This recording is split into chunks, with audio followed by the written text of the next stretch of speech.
So I guess that's the fear, that you'd have 130 dogs running in 130 directions and they all get lost and they don't come in that night. That was what I thought. And they'd starve to death and Exactly. all die. Animals are miracles, and the fact that we get to share time with them and understand each other or interact with each other, although we don't speak the same language, but we can connect feeling wise. That's a miracle. The funny thing is, I mean, I love all sorts of animals that I work with, but dogs are so funny in that Yes. they're just like so positive. Hey, I'm Dr. Doug. I'm a chiropractor for both animals and humans. My life's passion is volunteering at farms and helping rescue animals in need. Join me as we connect with people who have dedicated their lives to helping animals. Together we'll discover how helping animals live better lives will teach us to be better humans. Welcome to the Animal Cracker Podcast. So, as you guys probably know by now, a lot of my work is going as a volunteer and working with rescue farms with medically challenged animals, and that's something I do on my weekends. This podcast, from time to time, I'll be interviewing people that are in that rescue world. This specific podcast, I'm interviewing a dog rescue place in Costa Rica where there has been some violence to dogs that they rescued or attempted to rescue that will come up in this conversation today. I know that might be overwhelming and triggers some people, so I want to let you know that this episode has a few moments of that where we dive into exactly what that rescue had to go through in dealing with that type of horror. I will give you another warning just before that moment, but I just want to let you know that that's part of this world of rescue, is that a lot of times they're taking in either dogs or horses or cats, depending on what type of rescue place it is, that humans have been really mean to animals. And but the lighter side of this, the silver lining on this cloud, is that there are humans that dedicate their lives to the welfare of animals and trying to save them and protect them, to at least live their life with health, freedom, and a future without pain and suffering. Today, we're privileged to have a true force of compassion on the show, Lya Battle, the visionary founder of Territorio de Zaguates in Costa Rica, haven for countless furry friends seeking a second chance at a joyful life. Join us as we delve into Lya's incredible journey and the profound impact animals have had on her life and also the lives of those she touches. So let's get started. I'm so thrilled to have you, Lya, on Thank you. this. And I think the best place to start would be just with the name, because I had to look up, I speak a little Spanish, but I had to look up the name Zaguates. So for people that might not know Spanish, tell us the name and why it's named that. And I think that's just a great place to start. Right. It's definitely not a very easy name to pronounce. But it's a very Costa Rican name in the sense for ages, not only non-breed dog, but stray has been referred to as a saguate. And saguate comes from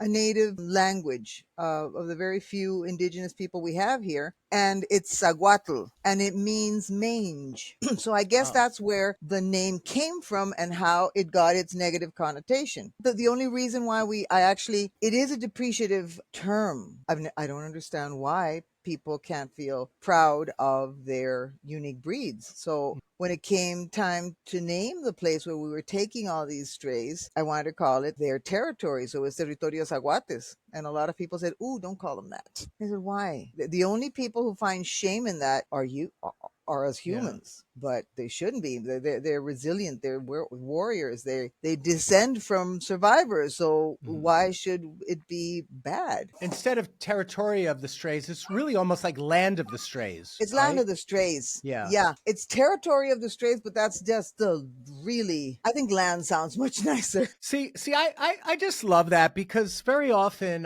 we're ashamed of things we think we should be ashamed of. And by embracing it, it gives it strength. And I just find that very touching to me. It would almost be saying, hey, we're the land of the orphans. We're the land.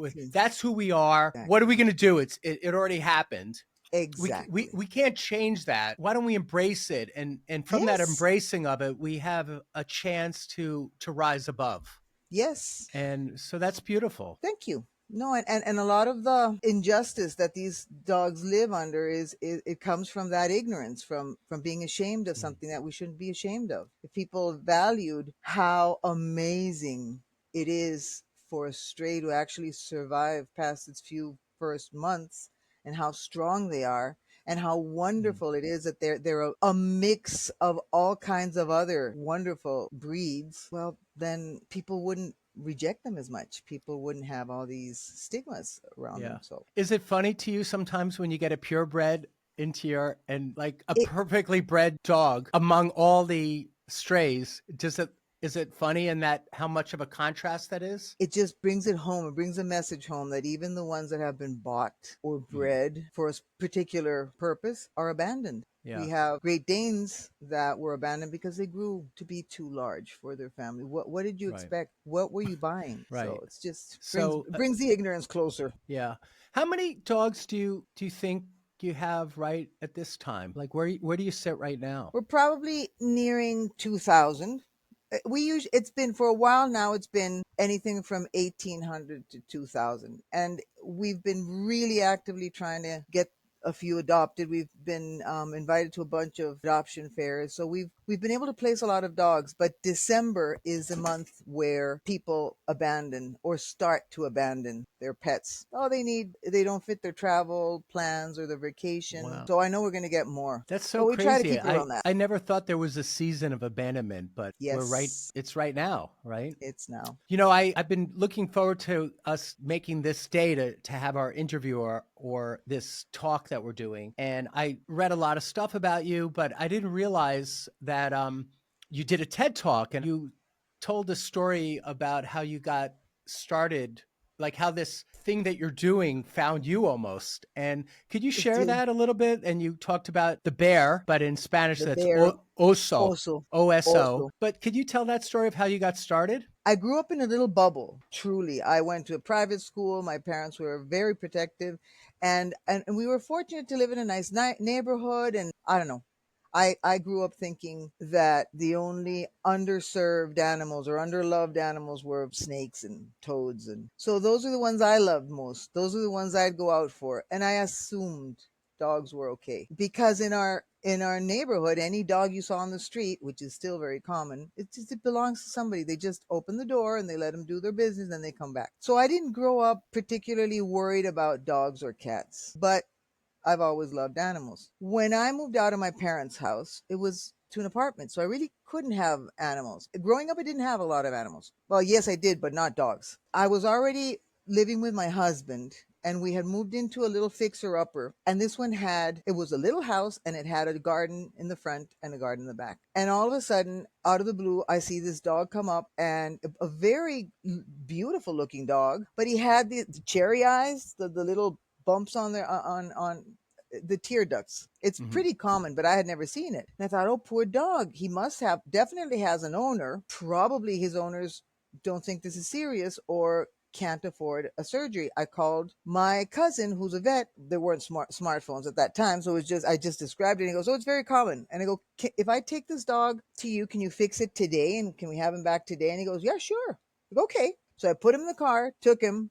A few hours later, picked him up, but this time with a little bottle of drops. And he said, "You got to give him these drops for 8 days." And I go, "No, no, no, no. This is not my dog. I can't keep him for 8 days. I can't." And he goes, "Well, you have to, or else the operation's going to get infected." And so I thought, "Oh, it's okay. I'll put him in the front yard." It had a fence like all the houses have in Costa Rica, and his owners will be able to see him, and then they'll knock on the door, and I'll be able to give them the medication.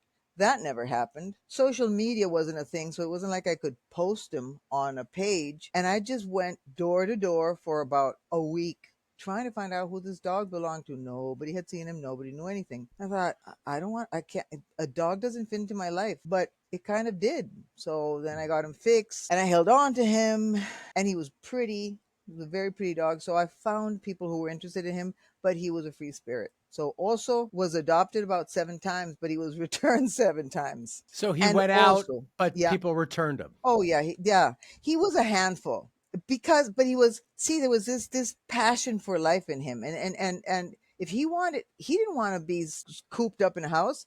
So he'd find a way out. He ran out of my house about 3 times and got hit by a car every time. I came to say he was one of the most expensive dogs I've ever had because he had all kinds of operations, but nothing subdued his determination to be himself. That's also the one who opened my eyes to the fact that, okay, what about these dogs? These dogs that live on the street. In my case, I'm not going to keep him.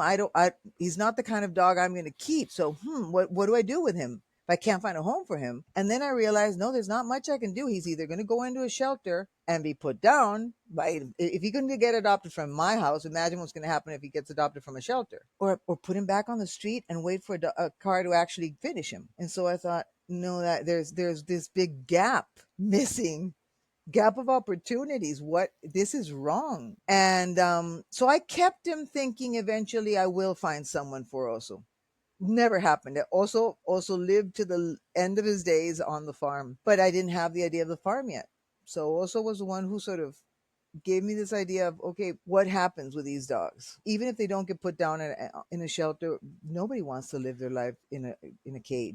I want to share a product that I'm really excited about, and in this case, it's my product. I made this video course recently called How to Massage Your Dog. The website is called howtomassageyourdog.com, and it's still on sale if you check in with it, but it gives you a way to work on your dog from head to toe, whether it's a few minutes a day or outright full body sessions. It's good for that puppy. It's also good for your senior dog. It's a way that you can manage pain and help that dog not suffer as it goes through the different stages of life. I show everything in this video course, from hand techniques through full body massage, everything from a teacup dog to a Great Dane. It's all in one video course. Check it out. Let me know what you think. And there's even a 30-day money-back guarantee if you're not completely satisfied.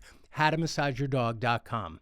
How many dogs did you have in your little starter home before you decided to move to your grandfather's farm? Well, Oso was the first, but between Oso and the farm, there must have been hundreds, because I lived in an area called Escazú, a very nice area, and it was easy for people to come to my house and look at the dogs, and if they wanted, they could pick one up. But this is many, many years ago, over 20 years ago. The adoption culture wasn't what it is. We're still in diapers, but it's gotten much better. And it was hard to find people who wanted to adopt a dog. Costa Ricans wanted to buy dogs, but adopt a dog was like, why do I want to carry somebody else's garbage? But it was easier for them to come, drive up, knock at the door, and look at the dogs. When I moved up, I think we moved 100 and some odd dogs the first time. What year would that be? 10 years ago? Or Oh no, about 16, 17. Yeah. And this would be So, your grandfather's farm with several hundred acres? Yeah, my grandfather had passed away long ago, and my dad and mom were managing the farm. And as my dad put it many times, your grandfather bought bought farms not thinking on what he could do with them, but what they would look like. So they were very pretty farms with lots of trees and rivers and brooks and lovely views. You could stand anywhere and have a nice view of something else, but they were not easy to get to produce something. So that farm I remember it was such a headache for my parents. It was a little bit of coffee, but not enough. It was too high up, so you got really good coffee, but couldn't use most of the farm for coffee, just the lower part. I remember seeing my parents struggle for a long time and me deciding I want nothing to do with agriculture. And then when my mom passed away and my dad was sort of done with the farm, it came to me and I thought, ooh, what am I going to do with it? I don't want a farm. But eventually it became the perfect place to take the dogs up. How many dogs do you think you started with back then? The first ones on the farm, they must have been about, I'd say about 130. Okay. 130 and dogs. now you're up towards 1,800 to 2,000 on average right now. Yeah. Because dogs come in, dogs come out. I'm sure dogs die. Some dogs, different things we happen. have more dogs come in than go out, sadly. A lot of the dogs that we tend to are the very neglected dogs. So I'll always have room for an old dog that nobody wants. I'll always have room for a dog, I don't know, badly injured dog or very sick dog, because those are the ones nobody else is going to do anything about. And I'm not trying to say people don't care. Whatever gets done animal wise animal wise in Costa Rica is done by people who care, not by a government. The government has absolutely no plans or projects to help dogs. So it's people putting their hands in their pockets and going, I'm going to help this dog. I'm going to try and find a better life for this dog. And sometimes when they're very hurt or they've been neglected for a long time, they know it's going to be very expensive and they can't. Right. So those are the ones we try to tend to. So of course we have a very big community of old dogs and a Would very big community of dogs who've seen very Yeah. bad times. I spend time at volunteering. A lot of people on YouTube will leave a comments like, "How much you charging for that horse?" And they get mad at me. They don't even know me, but they're mad at me already. They're like, "Oh," Yeah, and I wonder social media. how much is he ripping them off, and how much is he charging them? And I'm like, Yeah, I'm there for free. I drove yeah. there. I took a day. My one day I wasn't working, and that's what I find is fun for me to do in my free time is help more animals. But I go there as a volunteer and I work for free. And there are different classifications we'll hear in the horse rescue community. There's the surrenders, which is what you're talking about. That's someone, they were in a good home for a while, or maybe the person got old or couldn't take care of them or got senile or got divorced or whatever, and they The can't take care of the situation animal. changed. The Yeah. situation changed and they surrender. And then there's also the true rescues because they're going to destroy that horse. In your case, just living on the street is horrible. So, people might destroy it, euthanize it, whatever. There's no life for the dog. And then you also get the medically challenged ones, for that were injured and battered. And then Yeah. even more horrible stories, as we all know, the ones that you can't even imagine. You also talked about this concept that I wanted you to talk a little bit about, where when you were thinking about moving to the farm, and I want people to imagine this for a second, because this is something she had to deal with. There was like this idea, well, what are you going to do with these dogs? Because at most shelters, when I was training with veterinarians, we would go to a shelter in Texas and there would be these concrete like prison cells for each dog with bars on it or cage bars and a concrete floor. So the dog would pee and poop right on the concrete, which would be hosed down. They throw some kibble out, but they basically were doing time in prison. They didn't get any time to run or leave the shelter. And that's a shelter here in this country, right? And we would take them out one by one and give them chiropractic adjustments. It was a good way to train because no one cared if I was working on these animals because Exactly. nobody cared about them. Yeah, I'm sure. and nobody cared about them anyway. Your concept was like, no, I'm not going to do that on the farm. My concept is that they'll have a place to sleep, but then they'll also be able to walk around the farm during the day and create their own pack and live and eat and be dogs. And we forget Yes. what dogs are. Like dogs like to touch the ground with their feet and they want to chew on a Yeah. stick and they want to dig Yes. a hole and they want to Yes. like chase each other's tails and sniff And each other's butts. sniff a butt. Exactly. Yeah. Exactly. And that sounds awesome to a dog. So you were thinking, but if I do this, has it ever been done before? So can you speak a little bit about that? And then you decide to do it anyway, which is really the theme of a lot of what you talk about, which is that if you have a vision and it doesn't fit into the mold of society, it doesn't mean it's a bad vision. It means that you might have to be a trailblazer Yes. or a pioneer. And Yes. the saying about a pioneer, you could tell who a pioneer is because they're the ones with the arrows in their back. Right? I've got to remember that one. Yeah, but it's so true because if you trailblaze or pioneer, you have all these arrows stuck in your back and that's who you are. And it doesn't, so you make a choice in life, like maybe I just won't do that. Or maybe that's what's calling to me. Maybe that's what I am going to do. So you had to make that decision. And did people just say that can't be done or that's No, weird? everybody said it came from the fact that, okay, my husband said, listen, Lya, we finally have neighbors, which we didn't have at the time. And this is going to be a problem. This is going to be a problem because they're going to complain about the dogs were actually very quiet, except when people came in, new people, they'd get excited and they'd bark. I mean, it's normal, but I can't say it's what you would imagine when people walk into an area in a normal shelter. Let's say dogs are stressed and dogs get all hyped up and it's a lot of noise. That wasn't the case, but of course nobody wants to live near a house that has a lot of dogs. I thought, what? Why can't we take them up to the farm? And when I said take them up to the farm, I thought, these are dogs that I've promised myself I'll keep until they're adopted or until they pass away naturally. So I'm not going to keep them in a cage. At home, they were at home with me, playing around in the backyard, in the house. But if I was going to take them into, let's say, a shelter condition, it couldn't be a jail.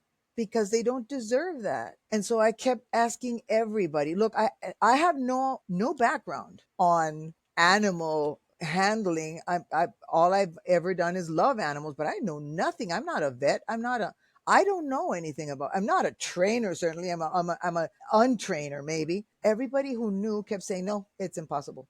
You can't have dogs contained together in the same space because they will go back to their natural instincts and they'll become a pack and they'll go after each other and after anything there. I thought that's so strange. I've been living with dozens and dozens of dogs at my place, and that's not what I see. And everybody who knew anything kept telling me the same thing. No, it's impossible. You can't have dogs roam around as if they were cattle. And I kept thinking that would be so nice. That would be perfect. Why can't it? At home it works. When we didn't have a choice, we had to take them up. And what I had was an old barn, which we accommodated to be their sleeping area. I had my parents' old house at the farm, which I couldn't live up at the farm because I was working in the city and I just couldn't. But we had hired a lady who also had many dogs and had to get away from wherever she was living. And she said, I'll take care of the dogs. You pay me. So that was our setup. The first weekend I got up there, of course, when they took the dogs up to the farm, I was devastated.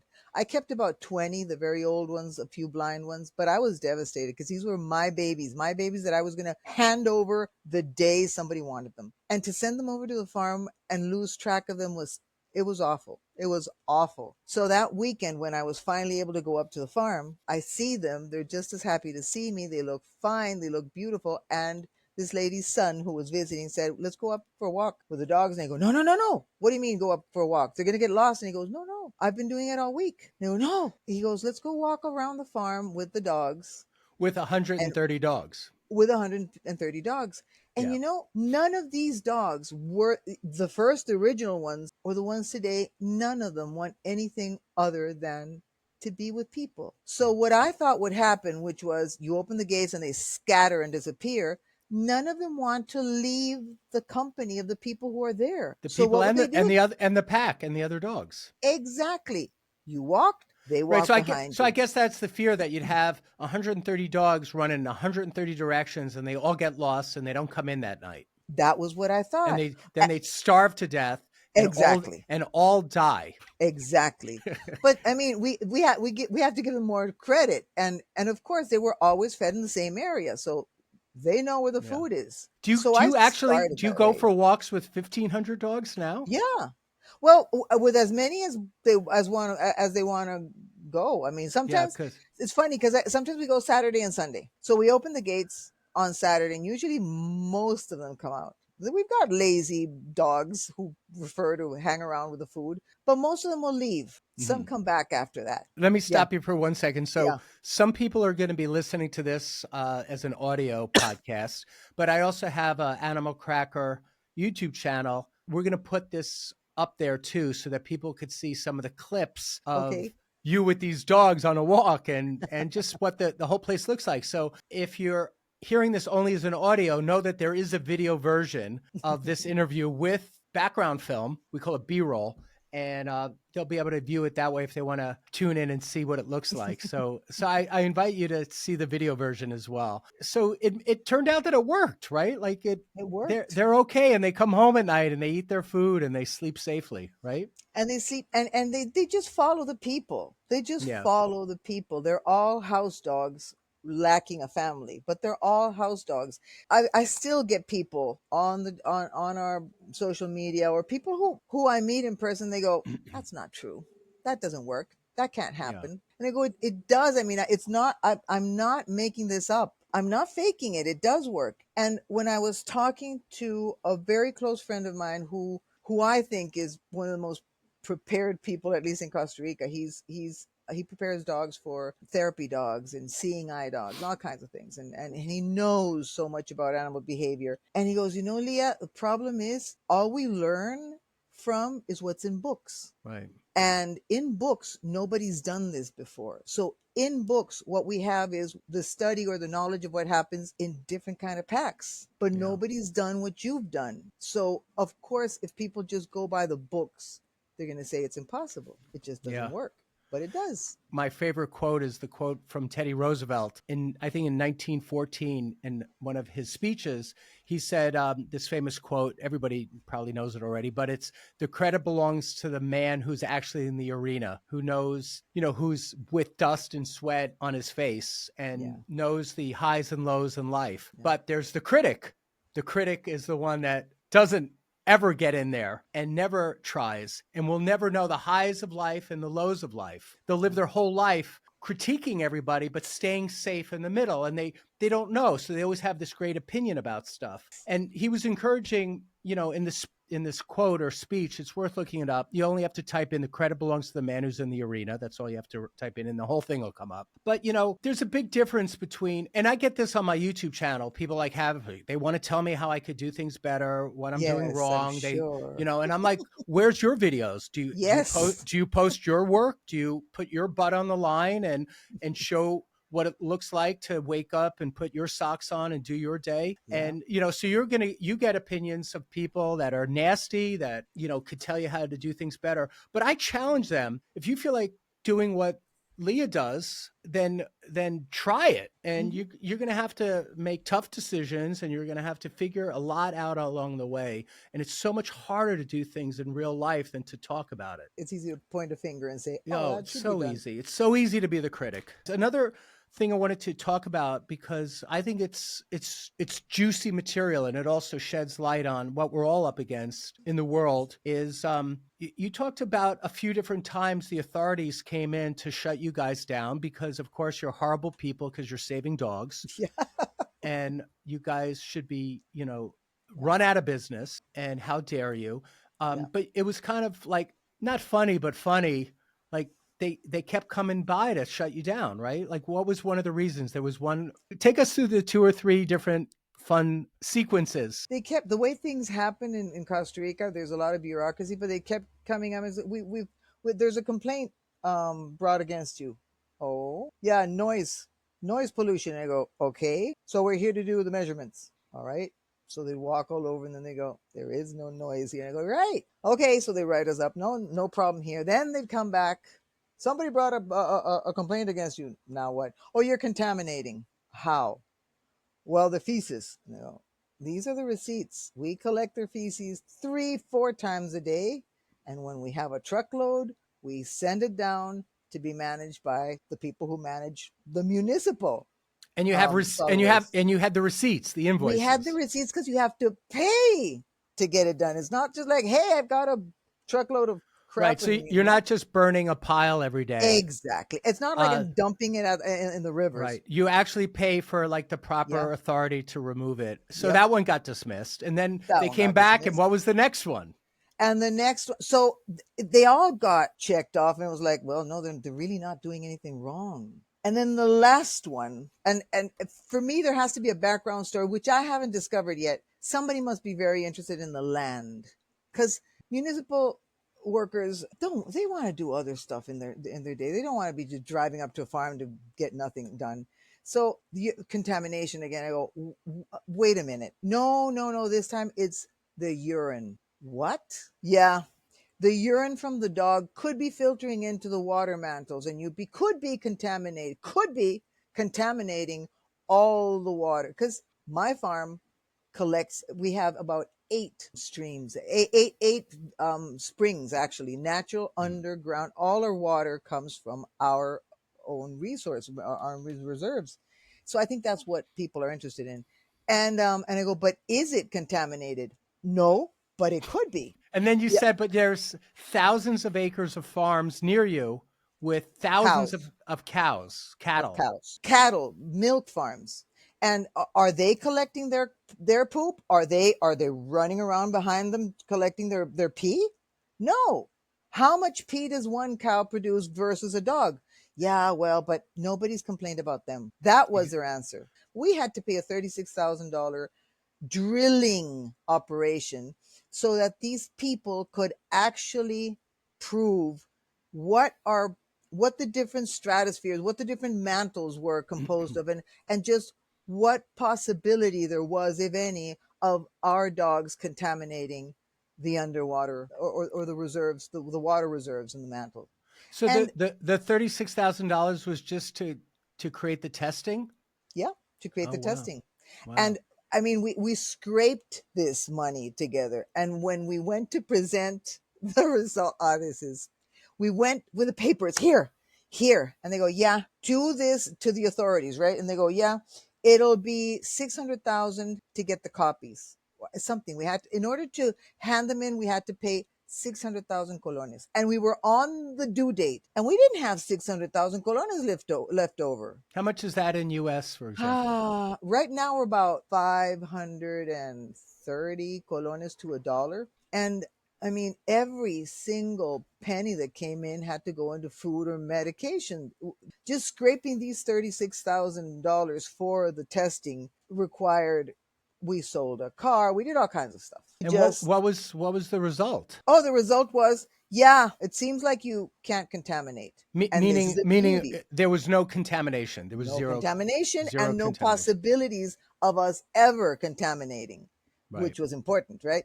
And then we get this notification, since the Ministry of Health had never in all these years been able to actually prove that we were doing anything wrong. These whoever, because I still don't know, somebody brought a complaint against the Ministry of Health. It's called, in Spanish, it's called silencio administrativo, which is, you are not doing your job. You, Ministry of Health, are not doing your job because they're still functioning. So when that happens, the Ministry of Health has to, because they're being sued, has to come to us and go, listen, okay, we know you haven't done anything wrong, but we need you to do this, so that nobody can say we're not looking after the welfare of the people around you. And that's why we've been working for the last 3 or 4 years to get all those points done. Ridiculous things they asked for. But if we don't get it done, then sort of we're not working within the law. We're not working within the specifications of the Ministry of Right. Health. So So we're that's talking how it is. about a lot more money to pull that off. Right. Oh, you have no Yeah. idea how much money Yeah. we've put in. Let me ask you in a different direction. How many dogs do you think you adopt out annually on average? Like, we talking hundreds, or because you take I some in, hundreds. it's a constant cycle of the in and Yeah. out. You said more in than out because that's going to Hmm. be the nature of your whole business. But do you think you Um. put a few hundred out into Oh yeah. adoption each year? I'd say we put out hundreds of dogs out a year. Wow. A few, especially when I don't like giving puppies out because very often people are not ready for a puppy. They think they are. They get all excited about the little bundle of joy, then they don't educate him right, Mm. or they just get tired of him when he starts chewing on their shoes and on their cables, and then they don't want him around anymore. So I always take them back. Every Yeah. time somebody adopts a dog from me, it's like, listen, if anything happens, if you find the dog isn't happy or you're not happy, bring him back. You cannot give him to anybody else. You cannot put him back on the street. I'm not even going to ask what's wrong. If you say, listen, the dog I adopted, I can't keep him anymore, I'm not going to Bring him ask you back. more. Bring Bring him him back. or tell me where I pick him up. What percentage comes from other countries of your adopted homes, or it's mostly No, just your very country? few. Adopting out, you Yeah, like mean? someone Oh, from another country comes in and brings the dog back to their country. when we were open, before we started the construction and the remodeling and everything we've been doing the past few years, and we used to have a lot of visitors from outside. They'd come and Mhm. walk and they'd fall in love with the dog. Honestly, those are the nicest adoptions. We, as I said, as a country, as a society in Costa Rica, we're still very behind in the awareness required in order to be a good adopter. But Europe and North America are there, believe it or not. So yeah, they'd come and they'd find the scrawniest one or an old dog, and they go, this is the one I want to take back. And in a couple of days we can get the paperwork done and they can take them out. And so it used to happen a lot more before when we were Mm. open and getting visits. I know it'll happen again. Let's say we can have about a dozen of those a year. Yeah, so it's not a big part of you can't expect it, or it's not a No, big part of it. but I want it. This is the section coming up in the interview where we are going to speak of a specific time when this rescue had to intervene with the dog that was horribly abused. And this might be an area that you might want to skip through if it would be too overwhelming for you. I'm curious. I mean, some people only want to hear the good stories, but does one story come to mind of like one that just broke your heart? Like just was like abuse or abandonment or just like neglect that after all these years, like maybe is one you couldn't save, but you're just like, I cannot believe what people are capable of. Like, do you have a story like that Oh, that still haunts you? I've got so many. I guess I try to protect my heart by not thinking of them. Two come up to mind. One ended nicely, one didn't. As you said, some we can't save them all. But it was very early in the process of when we started this. We had got There was a very bad area of town, and we'd been called in because teenagers, the youngest one was 8 and the oldest one was, I think, 16. They knew who had done it. Had tried to get back at someone for some reason. And they had already done this before. They had lit a dog on fire. And the first dog they lit on fire, and this we found out by people in the community who tried to help. He got away. He kind of rolled around, and people were able to save him. So in order to get back to this person, they tied his dog up. It was a puppy, must have been about 6, 7 months old. They tied him up this time and lit him on fire. When I went to pick this dog up, there was about 80% of his body was charred. And you could see he was in terrible pain. But as I walked over to pick him up, he started wagging his tail and he sort of ducked his little head down. And I thought, wow, they never quit.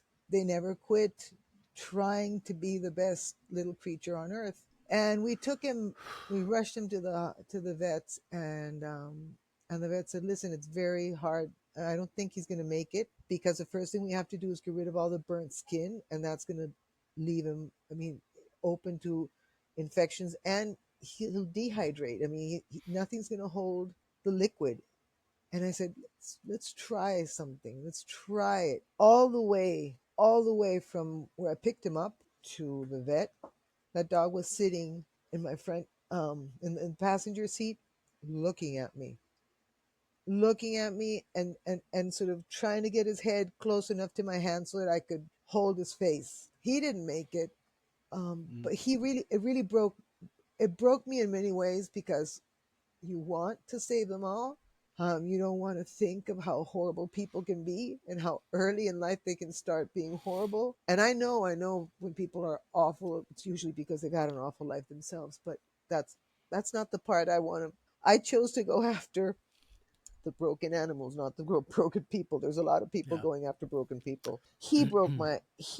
I think he was the first one who actually made me cry for days. Did he have a name? I gave him a name. I never found out what his name was, but I called him Chico.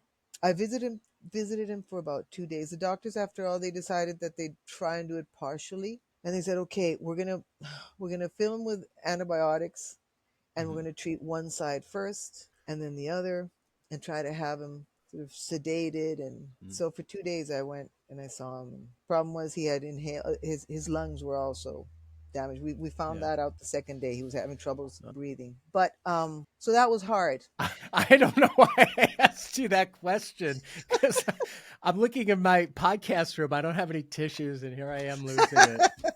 I'm like Shirts will wiping do. my eyes, Yeah, and I'm it wearing a was hard. sweater. Sweaters aren't good to wiping this off my eyes. But no, I mean, the funny thing is, I mean, I love all sorts of animals that I work with, and but dogs are so funny in that Yes. they're just like so positive. And I see Yes. that more with dogs than maybe any other breed, where they're burnt. 85% of his body is burnt, and he's days from death, and he's still like Uh-huh. happy in a way because you're Yeah. talking to him, and he Yes. wants you to just touch his face and Yes. love him. That's incredible. They're You know, angels. they're just Angels. angels, and they teach us so much. And I'd love to hear, maybe a thought from you of like, okay, were you a school teacher before this? What was your Yeah. profession? I still am. I'm still a teacher, actually. I started a preschool education, actually, and Yeah. I worked at schools for about 11 or 12 years, and I loved it. Thing is, Yeah. what you learn about what children need, or how their development needs need to be met, is not always what the schools are ready to provide, right? So it Mhm. was kind of frustrating. Do you still work for the school? Do you still teach? I stopped teaching at schools. I was very disappointed at Yeah. with the school system. But when I started with the dogs, which was many years later, I didn't want to feel like, although we both worked and it was the income was a product of both of our efforts, I didn't want to feel like there was income going to the few dogs I had rescued and we were feeding. I wanted that to be, if it was my crazy idea, I wanted me to be the one producing that income. So Mhm. I thought I'll find a part-time job. And I'd met this woman at the gym who I knew she taught something because she would exchange personal trainer hours for teaching them English. And I thought, wait a minute. And a friend of mine, when I said I need to find a part-time job. She said, "Why don't you talk to Ellen?" I asked for English classes with her and they're super expensive. And I thought, "Oh, that might work." So I talked to her. She prepares kids for SAT, Oh. GMAT, GRE, So is that ACT, so TOEFL. you do a little of That's what that I now? do. That's what I That's do. And cool. when COVID hit, we all went and we did it online.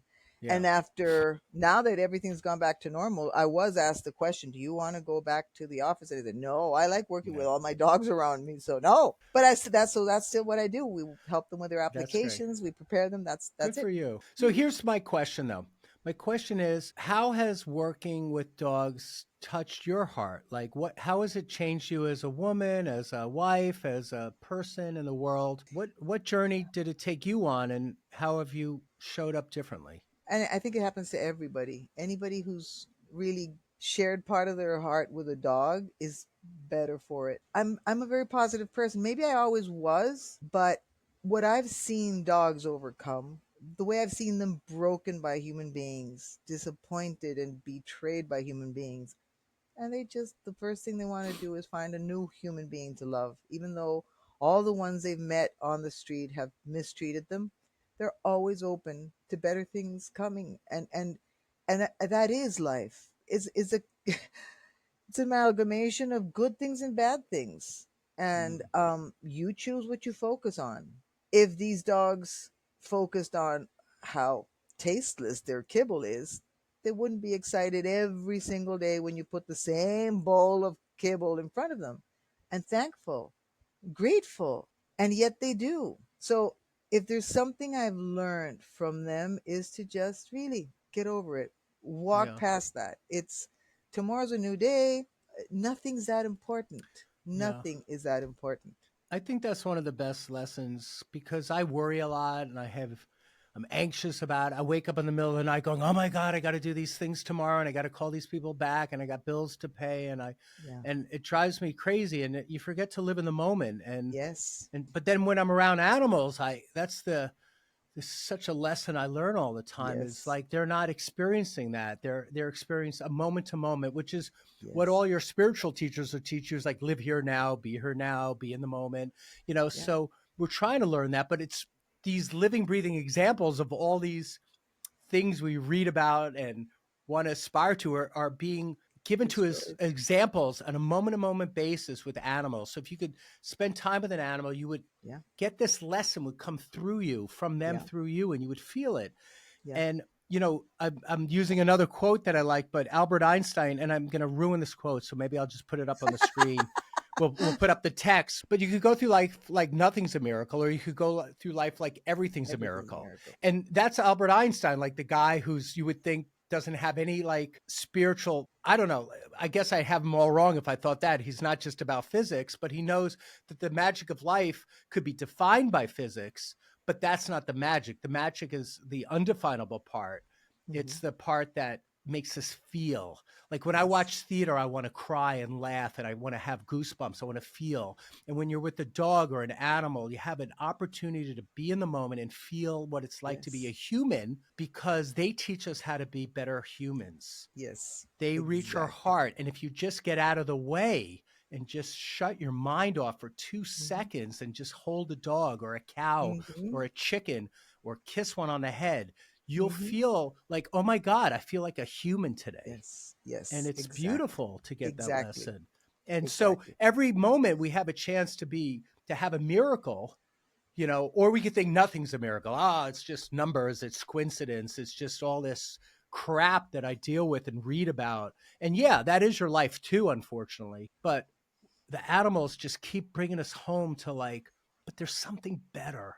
There's something deep inside our hearts that's, Animals are miracles. Animals are miracles, and the fact that we get to share time with them yeah, and understand each other or interact with each other, although we don't speak the same language, but we can connect feeling wise. That's a miracle. yeah. So yes, life's about choices. If you want to live your life thinking that nothing's a miracle, well, that's your choice. You'll get I it. choose to You'll be. get that. You'll get that exact answer. I prefer to live in a constant state of surprise. I live to see what's unexpected. I every day I'm at the farm, I'm laughing at something I didn't expect.